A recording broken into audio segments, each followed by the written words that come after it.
welcome back to the Lamppost Listener. My name is Daniel. I'm Phil. And this is a podcast where we journey chapter by chapter through C.S. Lewis's Chronicles of Narnia. This is chapter 9 of The Voyage of the Dawn Treader, The Island of Voices. We've really picked up steam here. It's very exciting. It's so fun to have this episodic approach to storytelling where, we kind of we had a little chapter last time. They kind of had a beginning, middle, and end. We have the sea serpent, then they go to really just a beginning and an end. There's just two separate stories. And now this chapter is beginning a longer story because obviously here at the end of chapter 9, this story on this island is not over. Yeah, we're left with more problems than we had when the chapter began. And it's so fun to have this diversity of kind of these short little vignettes and then some of these longer stories here. Yes. Well, I think we should just jump right into it because there is so much to unpack here, and I think people are probably dying to know what you think is making these voices as well, too. So right, yes. Well, let's start with the arrival when they arrive at the island. Well, why don't I go ahead and do the chapter summary first? Let's do that instead. Phil got really excited. Well, in the last episode, we just mentioned it, the sea serpent attacked the Dawn Treader, and then they landed on Deathwater Island and narrowly escaped being turned into giant golden statues. And so here we are, chapter 9. It's an odd chapter, so I have the summary. If it was a regular chapter. I just laughed directly into the microphone. I'm so sorry to everyone's ears. Yes, I have the odd chapters, and you can make whatever joke you'd like, Phil. I'm surprised. We're in season 3, and you've never made that joke before. It took this long. You're so proud of yourself. Was this part of like some kind of like long game you were playing? Have you thought, like, do you hold this in every single time we do the chapters? Adjuster never tells. Sure, okay. Well, here it is, today's chapter summary. The Dawn Treader reaches another island. Surprisingly, the flora is well kept and appears more like an English lawn than an uninhabited island. Lucy becomes separated from the rest of the crew and soon begins hearing a group of voices. Although she can't see them, she learns that these voices plan to cut the crew off from their boat. Lucy informs the others, and a decision is made to face the voices. Back on the beach, the voices announce themselves, and the chief voice explains that the island is owned by a magician who placed an uglifying spell on the voices. Unable to stand their appearance, the voices used his spellbook to turn themselves invisible. They explain that only the magician or a young girl is able to say the spell that will turn them visible once more. Lucy agrees to visit the house and find the spellbook. Well done. 149. You're getting really close to that limit. Whew. And you know what was funny? I guess we can just jump into our initial reactions here. I still had a hard time fitting all of this stuff in. I had to take some things out. But compared to the last couple of chapters, it feels like so little happens in this chapter, right? Right. When I think part of it is we're introducing a completely new concept, which takes a long time to describe. So the chapter is probably a similar length, but we have a whole new concept to get through, and it just takes a lot of description. The other chapters have had a lot more action in them. Yeah, they're so fast paced, and this feels more like the last two books we've read. This feels more like Caspian and Wardrobe and kind of the pace of a chapter, right? Right. Well, I think one thing that I'm sure many of our listeners are dying to hear, Phil, and as I was reading this, I couldn't wait to hear, you have no idea what's happening here, correct? Oh, actually, wait, that's not true, is it? Yeah, we discussed this a little bit before the show. Yeah, I forgot about this. Unfortunately, the C.S. Lewis conference, which we both loved, had a great time at, it did spoil this whole thing for me. Dr. Jerry Root's talk specifically, he gave a great talk about the next chapter, but the next chapter has enough detail about this chapter that he had to cover that too. Do you know what these voices look like? Yeah, so I didn't know that part until I was trying to do more research for the show. I was like, I already know what's going to happen, and now I know what they look like. Did you see a picture, or did you just hear a description? I saw a picture. Oh, no! Yeah. Oh, that's okay. Yeah, I guess this is what you get when you do extra work and do research, Phil. That's right. Did you see one in the chapter thing too? But now you're looking at it. I was flipping through the chapter earlier today, I saw the name, which reinforced the name, but I saw the picture when I was doing research online. Okay. Well, we won't say anything else because we try not to get ahead of ourselves. But that does. Can you do this for us? if you had, because I still want to play this game, if you didn't know what they look like, what would you have imagined them to look like here? Because I think that's such the fun part of this chapter is you have these voices which sound very silly, but are also terrifying. There's that scene where one of them throws the spear, right? And you don't know like how much you're supposed to be terrified of them. Even during the story, that they don't sound too bright, but they're still invisible, and that's freaky. So what were you imagining before Dr. Root ruined this for you at a C.S. Lewis conference? How dare he speak about it, Narnia? Right. Yeah, how could they have known that I hadn't read the books?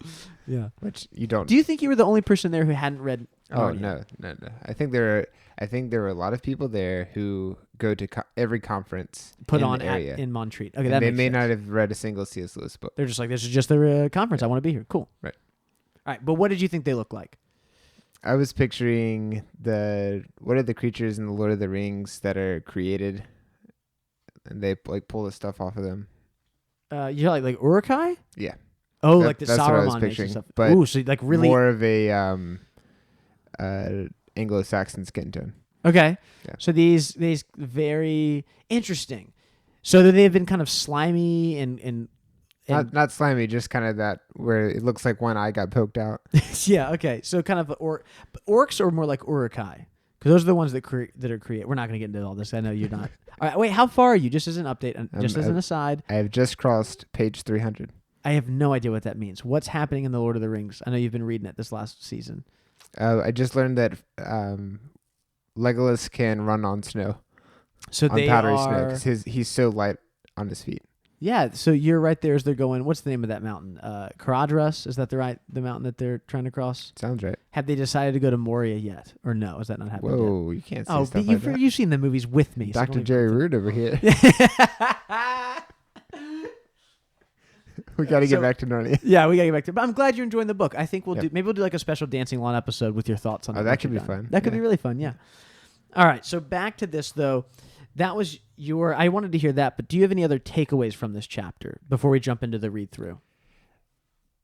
We'll talk about this a bit later, but I love how C.S. Lewis handles something that characters do that's very annoying, and he does just enough to communicate how annoying it is, but then he also holds back and doesn't do it the whole time.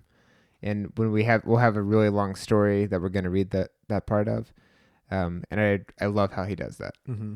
It's just he communicates these annoying characters in a really good way, but also holds back. My biggest takeaway is quite silly, but I stared at the word uglifying for about 5 minutes. Just, you know, this happens sometimes. It happens to all of us. And you're just like, that's not a word. That's not, like, it just looks wrong. And so I just stared at it. It's in there. It's in the Oxford English Dictionary and everything. And the longer I looked at it, though, just the weirder that word looked. And that just, more than any word so far in the whole book, that Even jumped. undragoned. Even what? Even undragoned. I don't know. No, that didn't stick out to me as much. You're right. It is a weird word, too. But I wonder if just because of my familiarity with this book that I just don't think twice about undragoned because it's said so many times. Right. So let's go ahead and jump into our read through. And I'm just going to read the first couple of sentences here because there's something interesting that I think is happening. And now the winds, which had so long been from the northwest, began to blow from the west itself. And every morning when the sun rose out of the sea, the curved prow of the Dawn Treader stood upright across the middle of the sun.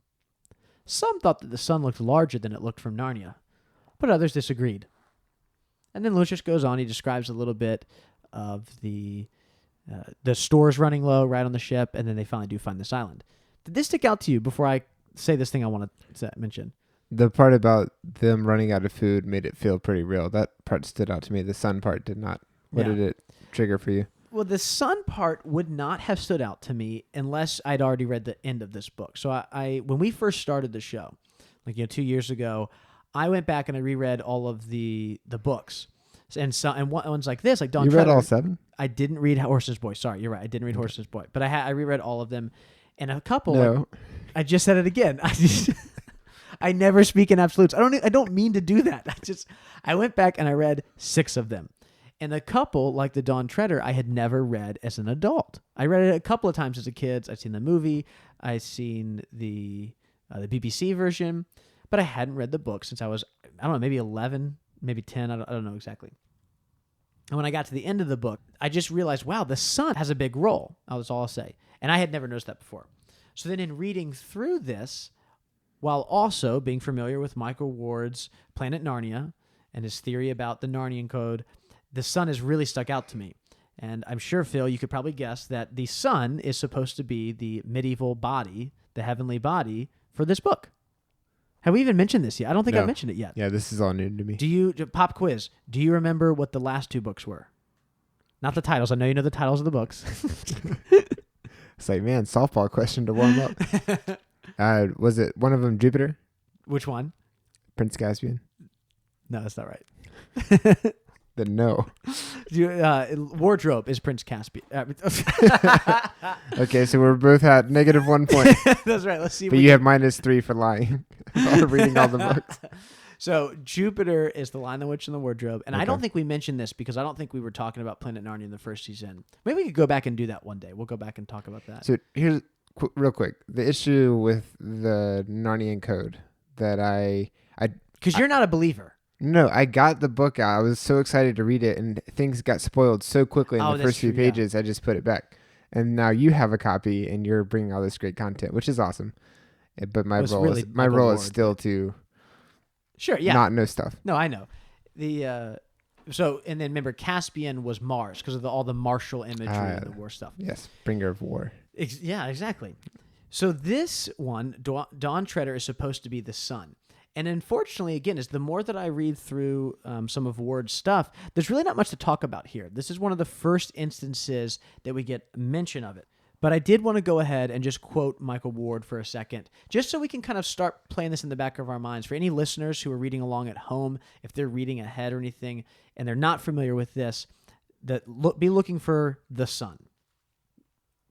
Here's what Ward writes. The remarkable thing about the Voyage of the Dawn Treader is how very obvious the sun imagery is once you notice it. The solar influence governing the story could be worked out from the very title of the book, because this is a tale about a voyage toward the dawn, the place of the rising sun. As is the case in the other chronicles, the planetary influence becomes more intense as the story proceeds, but only in this story is the planet actually located and identified as the destination of the plot. The very eastern end of the world, the utter east.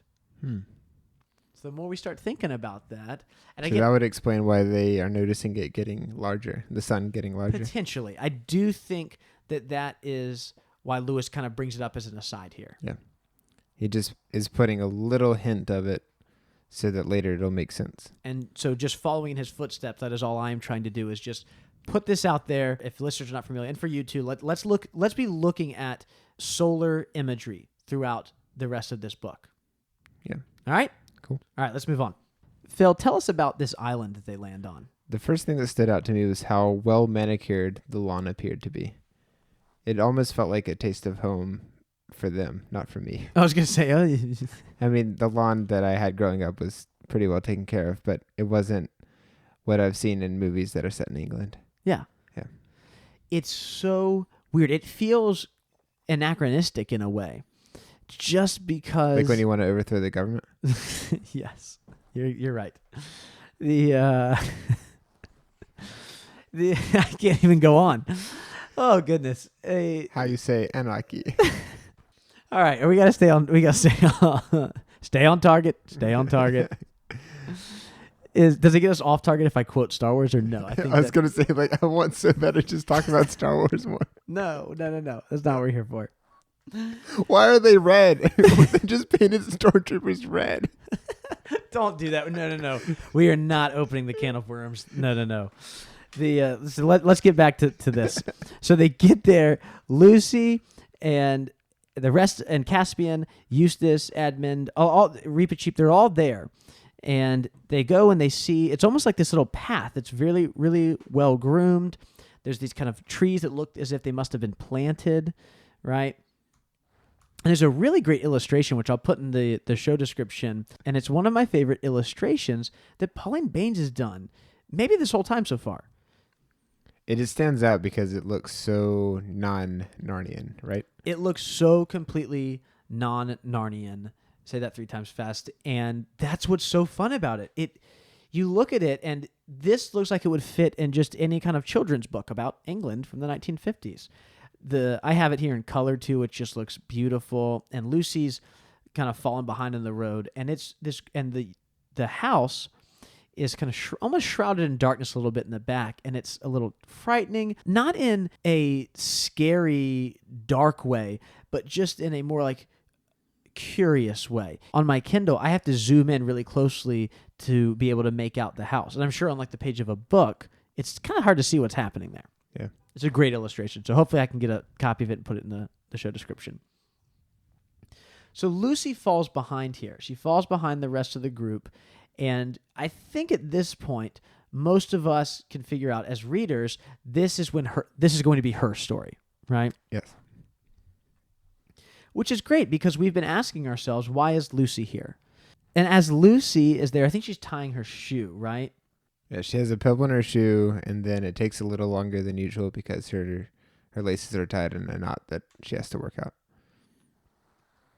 And then she hears this thump, thump, thump. Were you aware, as you were reading this, that this is what Dr. Root had been talking about, or did you not know it was happening? I didn't know it was happening until a few paragraphs later, but the way it was slowly revealed, I really enjoyed that. Where you start to get a few details, and then again, like we've talked about in previous chapters, you realize what it is right before he says it. So he's now confirming what you were suspecting. Gives you a little boost, but it also is just good storytelling. I like that. That's a good way to put it. I also love the way that Lewis capitalizes voice as a proper noun when he says, then came the voice, because it kind of catches you off guard and it seems a little frightening at first. And then the voice talks and all of that just completely slips away, right? Right. What did you make of this first conversation? I thought it was hilarious how he keeps getting interrupted, but it's so positive. They keep confirming everything he says, and we'll see later. He'll even say something, and he'll do something in the not best way, and they're like, "You did that in the not best way. You really did," and everything's just so positive and affirming. It made for a really entertaining few paragraphs where you're learning about how these characters are. Yeah, I actually am someone. I don't like to ever really be negative on the show. But I am someone who really is not a huge fan of these characters. I don't find them to be very entertaining, and mostly just to find them to be annoying. And I know they're supposed to be annoying, but it's not in an annoying way where I'm excited that they're there. It's annoying like when are they gone? I think the difference is with Eustace. I was so surprised when everyone was talking about how much they loved that character, and it was people who had read a little further than I had at that point. But now I understand, he was annoying, but it was a pretty intellectual annoyance. Like he was referencing the ministry and just, he was saying funny things that he didn't mean them to be funny. And this is funny for about 2 lines, and then I'm very tired of it. So you're not a fan either. I'm surprised. I'm not a fan of, I think that he should have done it, sure, and I think that it works really well. But you're not telling C.S. Lewis how to do his job. That's a wise decision. Yes, yeah. But I am annoyed, and I think you're supposed to be annoyed by the character. Absolutely. The group behind the main guy. Yeah. I think there's just this level of bathos that's occurring with these characters. Bathos? Are you familiar with the term? Sorry. No, I know it. I've heard of pathos. The bathos is that idea. It's this like anticlimactic where something builds up to be somewhat dramatic, and then there's all of a sudden a kind of a switch to a more sublime thing or some kind of humorous aspect. I think a lot about Marvel movies where it's really, really serious, and then funny joke. Yeah. And I don't think bathos is bad. I'm not speaking pejoratively of it, but it's one of those things where I think this is just my preference, right? I think I would have preferred more of a scary take on the island here, to have these creepy voices that freak people out. This is a kid's book. That probably wouldn't have been appropriate, but with my kind of adult goggles on right now, I think some of these characters, who I'm not going to name, I don't think work for me, and I can't remember if it worked for me as a kid. I'm sure there's many people who love them, and so that's great. Like, this is just my personal opinion. That's all it means. but they're just not my favorite. And that kind of shift from this, oh, this is scary and terrifying, and oh, they're pretty ridiculously unintelligent, is just not my cup of tea. So later on, when they're talking about cutting throats, and we already know how they don't appear to be super smart or wise in how they're going about stuff. Yeah. That is scary to me. And one of the scariest things is when I don't think you could reason with them in this state, where if they've made up their mind they're going to do something and they're invisible, you can't stop it. That is kind of terrifying. Well, we're talking a lot about them, but let's talk about what they do. Okay. Right? So they have a plan. They are going to cut off the crew of the Dawn Treader, which not all the crew on the island, but the crew that is there, their landing party, right? They're going to cut them off from their small boat on the beach. Lucy hears this and then takes off as fast as she can to warn the others. But before she reaches them, Lewis takes us back there himself. And Eustace and Caspian and Edmund are having this conversation about the house. And Lewis says that the house was a low building, only 2 stories high, made of a beautiful mellow stone, many-windowed, and partially covered with ivy. It almost sounds like it's the professor's summer home, right? Don't you get that kind of this idea here? It's echoing that. And I love this. Caspian points up when Eustace says that no one's there. Caspian silently points to the smoke coming out of the chimney. See, that's scary, and I love that. I love that exchange. And this is a understandably faster process because I'm a bit older, but I imagine if I was reading this when I was younger, I would think, why is he just pointing at smoke? And then making the connection of, oh, well, if there's smoke, there's fire. If there's fire, someone must have made a fire. Yeah. That means someone's in the house. Yeah. That's a great kind of show, not tell thing that Lewis is doing, which is fun. There's a great exchange here as they're kind of spying on the house, and then they look into the garden and they see that pump that's pumping itself, right? Machinery. And Eustace shouts, "Machinery! I do believe we've come to a civilized country at last." Just a little glimmer of who we used to be. But I hear it in a different voice now. See, this, honestly, I miss old Eustace. I'm going to be honest. I miss old Eustace. I'm glad that he's not a jerk anymore, but he is nowhere near as fun in his new state. And so my question to you, Phil, do you wish that Eustace had maybe changed later on in the story? So it's about, what, chapter 7 that he gets undragoned? Do you wish that we'd maybe, the book's 16 chapters long, do you wish that had maybe come at 12 or 13? I don't. I'm really happy with the timing because now I'm interested to see him in this situation. And we don't have to deal with him being super annoying anymore. Now we have a new set of characters to feel that emotion for. See, I love his whole story of being undragoned, don't get me wrong, and I would never want that to leave this story. But I do really miss the old Eustace, and I wish that his kind of conversion, if you will, had come just a little bit later, so we got more time of annoying, bratty Eustace. Yeah. This little line, which is all that comes from him in the chapter, and this kind of voice, right? It made me just really long for the days of him writing in his diary and just wanting to go see the British consul and stuff. Right. Well, once we're introduced to the concept of invisible people, and Caspian is commenting on how challenging this might be, I love how Reepicheep's first response is, I wonder if they turn invisible when you put a sword through. Oh, you mean after Lucy's revealed all this stuff? Yes. Yeah, so when she catches up. That is such a great line. every line that Reepicheep has, I want to write classic Reepicheep after because it's so good for his character. Do they become visible when you drive a sword into them? That's some pretty great stuff from Reep. It is. And Caspian, in a much more mature response, is, well, it looks as if we shall find out. And not in this, let's go find out. It's like, look, this is what's in front of us. We need to be planning for what comes next, because I think we're going to find out. And I love this kind of level-headedness that's coming from him. He really has become a king, and it's very impressive knowing where he just was a couple of years ago in Prince Caspian. Yeah. So after Caspian decides that they're going to go meet the voices, here's what Lewis wrote. It was strange to see the lawns and the great trees looking so peaceful as they marched back to the beach. And when they arrived there and saw the boat lying where they had left her, in the smooth sand with no one to be seen on it, more than one doubted whether Lucy had not merely imagined all she had told them. But before they reached the sand, a voice spoke out of the air. Before we get to that voice, let's talk about the fact that this is the third book in a row where people do not believe Lucy. How frustrating is that? Yeah. It's got to really get to you after a while. And I know that not all these characters there would have the same history that we do with Lucy.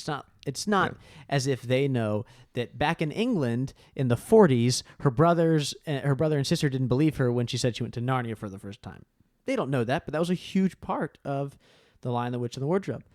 And then a huge part of Prince Caspian is no one believing her when she says that she sees Aslan. Yeah. And now here, after she has proven herself time and time again, we have to hear that more people doubt her. I think, though, that they're wise enough not to speak up, which is very smart of them. That is. Because last time, the people who didn't believe her didn't get invited back to Narnia. That's very true. Yeah. And we're not even going to talk about what happened to Edmund. So then we go on, and the voices appear. Or, sorry, they definitely don't appear. The voices make themselves known by talking.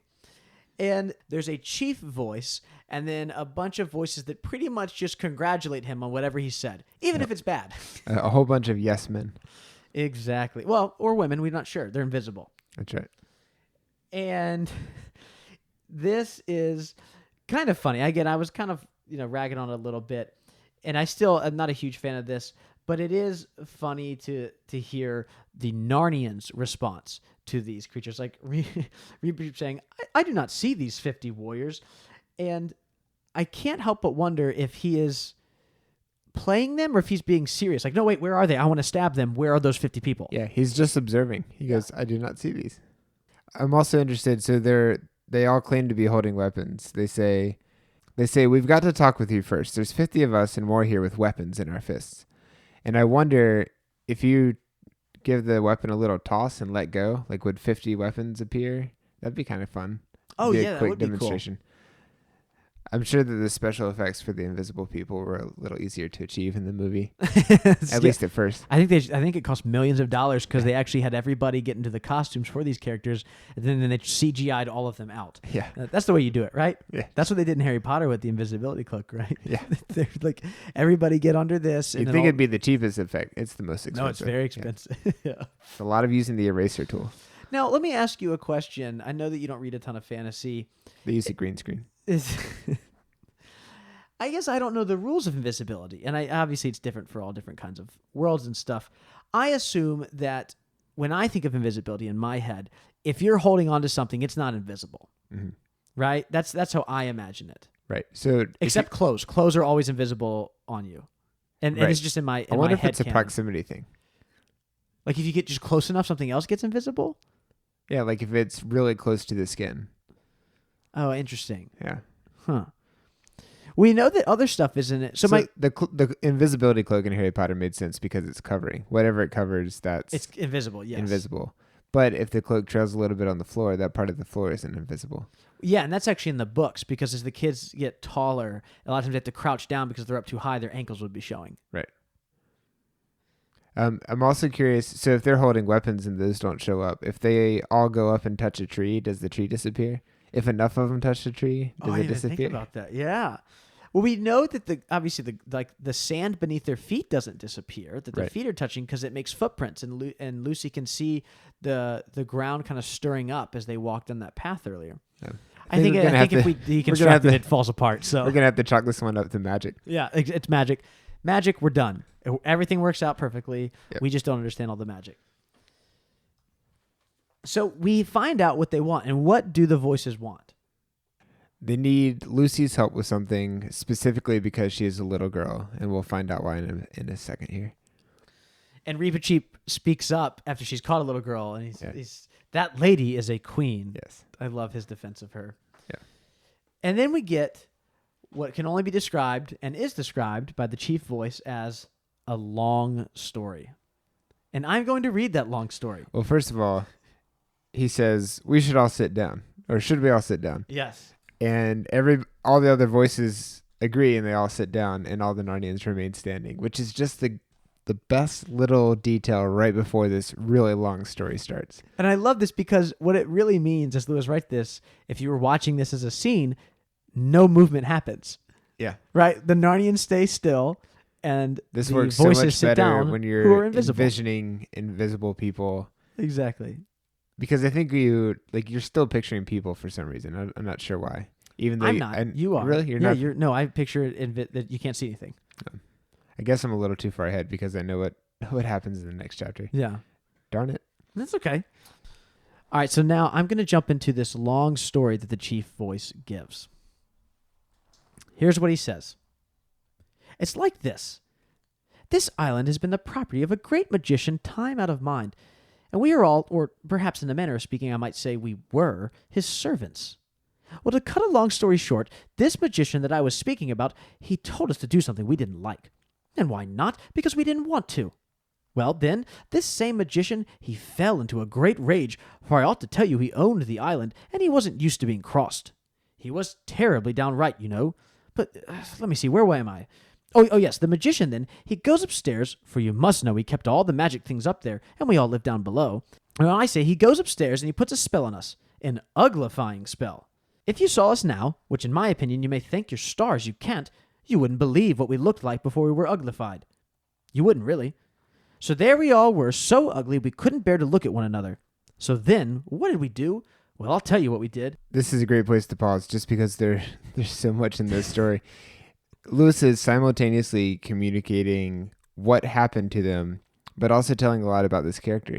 So great, yeah. He's a few sentences in and he gets lost.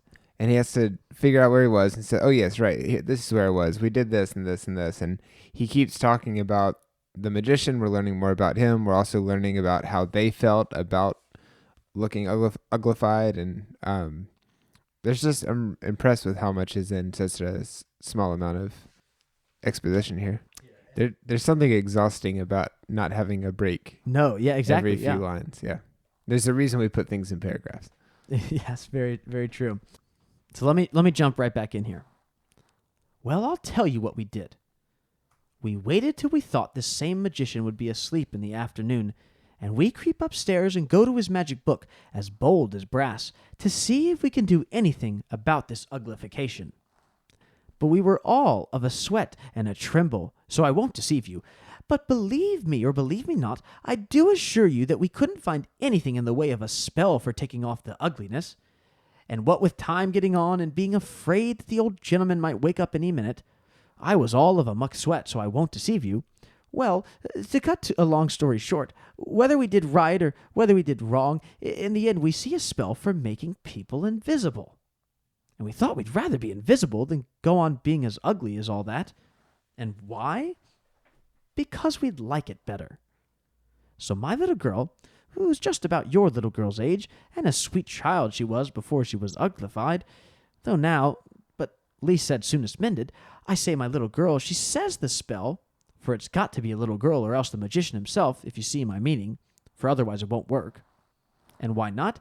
Because nothing happens. So my Clipsy says the spell, for I ought to have told you she reads beautifully, and there we all were as invisible as you could wish to see.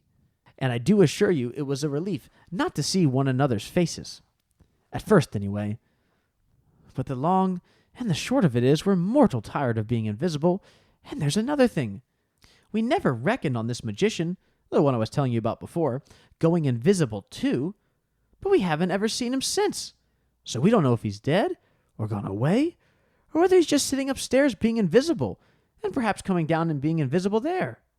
And believe me, it's no manner of use listening, because he always did go about with his bare feet on, making no more noise than a great big cat. And I'll tell all you gentlemen straight, it's getting more than what our nerves can stand. Such was the chief voice's story. And the next part is, but very much shortened. So that was the short version. Oh my gosh. I feel like I've never talked for that long in a row on this podcast. The shortened version because he leaves out what all the other voices say. In fact, Lewis says, how far does he go? How many words do they get before the other voices always chime in? 6 or 7. 6 or 7 words. Yeah. And it's like a State of the Union address where everybody's got to clap every 5 or 6 seconds, right? Or 6 words. Please hold the applause till the end. Exactly. Or a graduation ceremony. Exactly. Right. What do you make of all this, Phil? I love how much we just found out. What a way to find out. It also, there's something so odd about this character and the way that he speaks. I don't really want to know, but I'm curious what the backstory is between this guy, how he's the chief and everybody else is following him, and why they're so insistent on affirming everything he says. I think there's also the irony of this extremely long story, is that as we get just a little bit further on in the conversation, we realize he didn't tell us why they need Lucy, why this has to do with Lucy exactly. Right. And she even asked, she's like, I don't understand. Like, I don't get it. What is this? Yeah. And he says, well, he needs her to go in and say this spell, right? Yeah. Is there any significance in this? May be a spoiler, but why does it have to be a magician or a little girl? And we didn't plan this, but I'm actually really glad you asked, because Brown has something to say about this. And I want to read something that he wrote. Brown writes, one problem some readers may have is that Lewis never gives any reason exactly why it must be a little girl who reads the spell. The chief simply says it must be a little girl or the magician himself, or, according to him, it won't work. Why won't it work? Because nothing happens, the chief says. In some medieval tales, such as the story of the taming of the unicorn, virgins were assumed to have magical powers.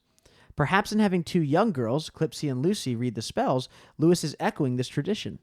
Alternatively, perhaps Lewis is simply saying that this is the way enchantments sometimes work. The requirements of a magic spell, whether they may seem arbitrary or not, are what they are. And in the same vein, Brown points to this as being an example of the things that Tolkien hated about Narnia. This kind of, it's just because I said so approach to storytelling. And again, we don't really know. Maybe it is this kind of alluding to these old medieval tales and kind of just making those allusions. Or maybe it just is, nope, this is how the story's going. Don't ask too many questions. Even that being said, I do appreciate that there are rules and they can't get around the rules. It has to be a magician or a little girl. And they tried other people and it didn't work. It just doesn't work. And I think that is a really key part for fantasy, because if anything's possible, it becomes really easy to just make anything up. But at least they're sticking to the rules here. So before we finish this conversation, I have one final question for you. As the voices are talking to the Narnians, they mention that they've been waiting for so long for a nice little girl to come to the island. We don't know how long it's been. And they go on to say this. And we all swore that the first strangers as landed on this island, having a nice little girl with them, for if they hadn't, it would be another matter, we wouldn't let them go away alive unless they'd done the needful for us. My question is this. When he says, or when the voices say, if they didn't have a little girl, it'd be another matter. Are they saying we would kill everyone there if there was no little girl, or is he saying we would just let them go? I think they would let him go, just based on what else we've heard. I think that the chief voice is saying we would try to attack them, but I don't know how well it would actually go. I mean, you do have the invisibility thing on your side, but I do think it's a little just hard to take these voices all that seriously. Yeah. Maybe I'm playing it down too much. Maybe other people feel differently. They feel like they are. I think what they really want is they want to be visible again. Yeah, they're definitely not mean, evil. They don't want to kill everybody. They want to be visible again, and they're just playing hardball. Yeah, they're willing to maybe go to maybe some drastic measures. Yes. To find a solution here. Well, Lucy does decide that she will do this, and she decides she's going to go into the magician's house to read the spell book. And she gets a lot of protests from some of the Narnians, including her brother, who... What? Well, first let's talk about how she... I didn't mean to interrupt you. No, go for it. You're fine. Let's talk about how she... The first thing she says is, would this be during the night or during the day? And their response is, I don't blame her. I wouldn't want to go at night, too. Like, oh, daylight to be sure, said the chief voice. Not at night. No one's asking you to do that. Go upstairs in the dark? Ugh. In classic Lamppost listener fashion, the more we read this, I'm still not a huge fan of the voices, but you can't hate that. That's so fun, and that's so funny. So this is going to be a super obscure reference, but this guy wrote a song about what it's like to be a zombie, but your office, like your friends from the office. And he said, the chorus of the song is, all we want to do is eat your brains, but we're not unreasonable. No one's going to eat your eyes. And that this reminds me of that so much, where it's like, what? This isn't... Why would we ask you to go at nighttime? Yeah, that's insane. That's crazy. Yeah. That is pretty funny. Yeah, and she immediately says, all right, I'll do it. And we don't even get to hear people's response because Lucy says, no. She said, turning to the others, don't try to stop me. Can't you see it's no use? There are dozens of them there. We can't fight them. In the other way, there is a chance. And Caspian's response is, but a magician. So Caspian doesn't like this idea, obviously. Edmund he says, we really can't let you do a thing like this. Ask Reap, I'm sure he'll say just the same. But here's what Reepicheep says. Her Majesty is in the right. If we had any assurance of saving her by battle, our duty would be very plain. It appears to me that we have none, and the service they ask of her is no way contrary to Her Majesty's honor, but a noble and heroical act. If the Queen's heart moves her to risk the magician, I will not speak against it. Wow. This is huge character development for Reepicheep. And he sways everybody. He sways everybody, and just the mere fact that he's not saying, hey, I want to go swords a-blazing right now. Yeah. No, this is the sensible thing to do. He really has gone through a pretty dramatic change from the beginning of this book. Yeah. And don't get me wrong, it's not that he's becoming less chivalrous, it's that he's becoming wiser in his chivalry. Yeah. Right? Well, that's where the chapter ends. She's getting ready to go up to the house and go inside the magician's house to find the spell book. Any final thoughts before we move on? This is a great kind of cliffhanger where we're not caught in this moment of suspense, but we are very excited to see what's next. It's getting more and more difficult to not read ahead. Well, it sounds like Dr. Root already told you what happens next. This next chapter being the exception, but I'm still holding back. Yeah. I was really worried, by the way, when we were at the conference, that someone was going to say too much about the last battle, and I don't think anyone really spoke about it. Didn't I have to cover my ears at one point? Oh, that's right. I did. I told you, put your head in your lap and cover your ears. That is true. Someone did mention something, but I think you remain, unless you're lying to all of us, I think you did remain relatively unspoiled. Yes, I did. Yeah. They didn't say that much. They just mentioned a couple of things. Yeah. But that's not what we're here for. We're here to wrap up Chapter 9 of Dawn Treader. And so next time, we're going to be back with Chapter 10. And in that chapter, Lucy ventures into the magician's house. But before we go, we have some listener feedback. I think you read the email last time, right? I did. So I'll do this one. All right. Well, we've got an email from Demos, who's written to the show before. Hi, guys. My kids and I have been enjoying Season 3 of The Lamppost Listener, and your thoughts and reflections on the Voyage of the Dawn Treader.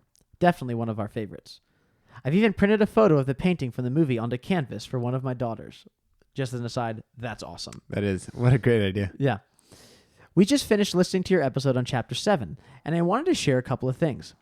I've read that Lewis modeled the character of Eustace on his own self. The clue is in the initials. Eustace Clarence Scrubb. Clarence Scrubb for C.S. Perhaps the undragoning of Eustace also had autobiographical connections? The descriptions of life aboard the Dawn Treader are so realistic and compelling, I've often wondered if they were based on actual experiences. Lewis once took a ferry across the Irish Channel that was apparently quite rough, but apart from that, I can't recall if he spent a lot of time aboard ships. Anyway, looking forward to sharing the rest of the voyage with you. Sincerely, Demos. P.S. This is really helpful for us, Phil. Eustace's rhyme at the beginning of the story probably sounds better he put this in quotation marks, in British. I've often heard Narnia pronounced more like Narnier by speakers of the Queen's English, which rhymes better with balmier. Huh. I didn't know that. Wow. Are you from? We need to go interview people on the street in Oxford. How do you pronounce? I think we're gonna have to take a trip there. Sure, let's do it. What are you doing tonight? There's I'm probably free right now. Yeah, let's go. So that's interesting. I didn't know that. I don't think I've actually. I mean, I guess in the movies the British people say in Narnia. I just don't know if I paid attention enough. I feel like we need to do a little more research on this and find some audio clips to play. And we have quite a few listeners in the United Kingdom. And so if any of our listeners in the UK want to correct us on this or let us know how you pronounce the word Narnia, feel free to call in. We got the phone number we'll put at the end if you want to just call in and tell us how you pronounce Narnia.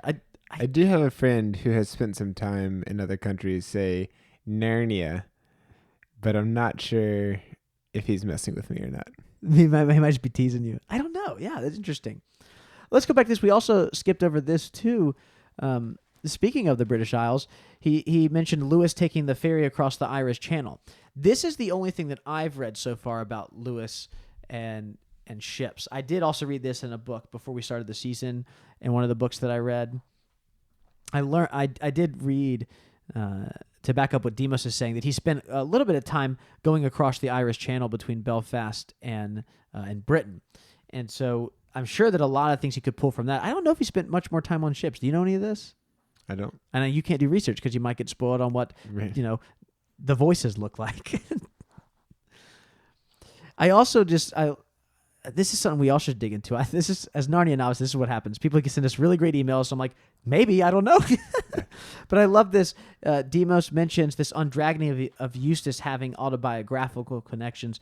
And I think there has to be. Yeah, because Lewis himself was dragoned. Exactly. Yeah. I think there Now, absolutely... I'm curious is it because of his conversion story when he became a Christian? I have to assume that it has something to do. I mean, we know a little bit. Douglas Gresham told us a little bit about his conversion story, which, I mean, many people are familiar with and read. Is this the one in the car? Yeah, do you want to tell it in case people aren't familiar with it? Lewis gets into a sidecar of a motorcycle, and I think they're going to the zoo, right? I think so. We probably shouldn't add a lot of details because the more details we add to the story, we're going to get this wrong. But the details make it sound good, but you have to keep in mind we heard this in the middle of the conference, and we heard a lot of stories. And we have said since the very first trailer for the show that we are Narnia novices. And anyway, Lewis novices. He gets in the sidecar, and when he gets in the sidecar, he does not believe that Jesus is the Son of God. But by the end of the ride, when he's getting out, he does. And then you want to tell the joke part? Then I don't. I'm afraid to tell the joke part because I can't remember if this is correct. But I thought that it was his brother Warren Lewis who was driving, and Douglas Gresham made the comment that he thinks it might have more to do with Warren's driving than any kind of divine revelation in the car or in the motorcycle. I think the Lord can work through someone driving a motorcycle like that. Yeah. So, and I'm sure if I'm wrong, if I'm wrong, please feel free to correct me, listeners, because we have a whole section to addendums at the beginning of chapter 10. Yes. All right, well, I'm going to cheat, Phil. I have one more email. I know we're only supposed to do one. Ooh, but a surprise email. I wanted to read a second one here, and we've been getting so many, and we can't read all of them, and so I'm going to cheat here for a second. This is an email from Lydia, and I think when I read this, I think you'll see why I wanted to make sure you got to hear it. I'm going to just read the email straight off the page. Lydia, by the gift of Aslan, by election, by prescription, and by the grace, Queen in Narnia, Chantelaine of the Spare Baroness of Duffer Isle, Lady of the Great Woods. To their most noble and esteemed majesties, Daniel and Phil, kings in Narnia, lords of Beaver's Dam, counts of the Dancing Lawn, and knights of the Order of Rumblebuffin. Greetings. By Jove, am I glad I found you guys. Yours is the first Narnia podcast, indeed the first Lewis podcast I've listened to, and I'm hooked. I'm a bit of a latecomer to podcasts in general, but as soon as I got into them, I knew I needed to find one that focused on the works of C.S. Lewis, as he is very much my favorite author. I first found and began listening to your show just prior to the start of your third season, and after learning about and subsequently reading Planet Narnia. As of yesterday, I have caught up on all the episodes I missed from the previous 2 seasons. Every moment spent pondering the world of Narnia with the two of you has been a delight, from the start of the intro music to the very last chords plucked as the ending of an episode fades away. Yes, some of us really do listen all the way to the very end. My 2 children also listen as much as the attention spans of a 2.5-year-old and a 9-month-old permit. The older sometimes even ask for post-listener or Daniel and Phil, which is awesome. Thank you both for the time you take to carefully craft a little pocket of Narnia for us to travel to every other Wednesday. I look forward to continuing to explore the truth, capitalized the truth, I love that, woven into Lewis's beautiful fairy stories with you. Given at our lodging in Wardrobe this 9th day of the month, January, in the 2020th year of our Lord. Wow, what a great email. That was so fun. That's great. I want to point out I'm very grateful for all the people who have reached out to us in various ways to let us know that they do listen all the way to the end of the episode. So if you're still here, you know who you are. Thank you so much. That's really fun. And also I love the detail that she has her kids listening and they want to hear the post-show part too. Well, not post-show. She just calls it post-listener. The post-listener. The post-listener. I see. Yeah. And also, the title of this email was actually, "Didn't you mean every other Wednesday?" And I realized the show went so far off the rails last time that I think I said, "We'll see you next Wednesday" or something like that. That was a test for all the people. We're seeing who was paying listen all the way attention. through. It wasn't that we lost control of the show. Right. I'm glad to say you've passed. Well, Lydia, thanks so much for that email. I love the creativity to went into that, and that's so fun. That was fun. Yeah. Well, Phil, do you think you have it in you to wrap us up? I do. Can we make it through completely in one sitting? Probably. All right. Yeah. This episode is made possible by our patrons over at patreon.com. If you'd like to support the show, you can listen to a bonus episode each month along with other rewards if you subscribe. Special thanks goes... But you can't otherwise. No, we're not. We're going to force people to do it. It's just a fun thing we do on the side. Right. Special thanks goes to Elias Dean, Stephen Page, Madeline Heising, and Hannah Anderson for supporting us at the Cara Paravel level. Follow us into Narnia on our Twitter or Facebook pages. You can also email us at thenarniapodcast@gmail.com and leave us a voicemail at 406-646-6733. While you're doing that, if you could leave us a review on Apple Podcasts, that helps other people find the show and join our read-through. We'd also love it if you were subscribed in your favorite podcast app so you can wake up every other Wednesday to a new episode. Thank you for coming along on this journey, and we'll be back next time with Chapter 10.